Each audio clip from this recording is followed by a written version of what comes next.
कैसे हैं आप सब। आई होप आप लोग ठीक होंगे। तो आज का जो हमारा टॉपिक है वो है ओरिएंटेशन ऑन ब्रेस्ट फीडिंग। जैसा कि आप सभी को पता होगा कि ये हमारा ब्रेस्ट फीडिंग वीक चल रहा है, जो हमारा स्टार्ट हुआ है 1 अगस्त से लेकर के 7 अगस्त के बीच में। तो उसी के लिए आज हमने ये टॉपिक सेलेक्ट किया है जिसमें हम ओरिएंटेशन बताएंगे ब्रेस्ट फीडिंग के लिए। तो ब्रेस्ट फीडिंग के ओरिएंटेशन के लिए जो हमारे पास माँ है, तो सबसे पहले हम माँ को क्या एडवाइस करेंगे कि आपको अपना ब्रेस्ट सेल्फ एग्जामिनेशन करना है, जिसमें क्या होगा, सबसे पहले तो वो चेक करेंगे कि कोई क्रैक निप्पल तो नहीं है। तो हमें चेक करना है कि कोई क्रैक निप्पल तो नहीं है, ब्रेस्ट इंगॉर्जमेंट तो नहीं है।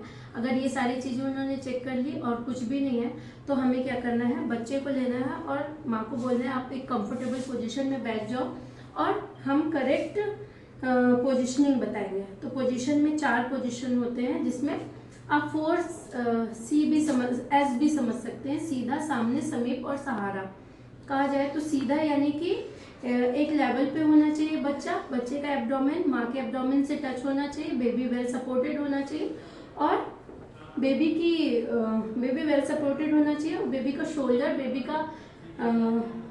का हेड, बेबी का शोल्डर और बेबी का बटक तीनों एक लेवल पे होना चाहिए, बेबी वेल सपोर्टेड होना चाहिए और एक लाइन पे होना चाहिए और एब्डोमेन टच होना चाहिए। ये 4 सा होते हैं, सीधा, सामने, समीप और सहारा।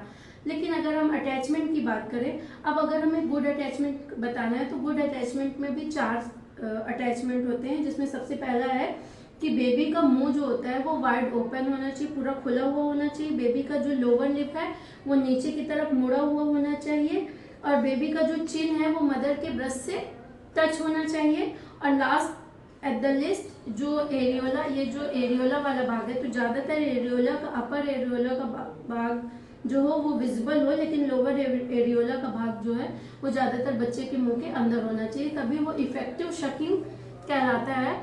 तो जब हम ये गुड अटैचमेंट और करेक्ट पोजीशन हम उनको बताएंगे तभी वो इफेक्टिव शकिंग कर पाएगा। अगर इसी को हमें रिवाइज करना हो तो हम कैसे कहेंगे कि सीधा, सामने और समीप, सहारा। सीधा यानी एक लेवल पे होना चाहिए, सामने यानी माँ का फेस और बेबी का फेस एक तरफ होना चाहिए, समीप यानी बेबी का एब्डोमेन और माँ का एब्डोमेन दोनों टच होना चाहिए, सहारा यानी वेल सपोर्टेड होना चाहिए। ये हमारे 4 जो है वो हमारे करेक्ट पोजीशन हुए। लेकिन करेक्ट अटैचमेंट वही हम देखें तो 4 अटैचमेंट है, जिसमें सबसे पहले क्या है, बच्चे का जो माउथ है वो पूरा खुला हुआ होना चाहिए, बच्चे का लोअर लिप नीचे की तरफ टर्न होना चाहिए, जो चिन होता है तो चिन जो है वो माँ के ब्रेस्ट से टच होना चाहिए और ज्यादातर एरियोला का भाग बच्चे के मुंह के अंदर होना चाहिए। जब हम ये 2 चीज उनको अच्छे से बता देते हैं तो उसके बाद बच्चा इफेक्टिव शकिंग करेगा।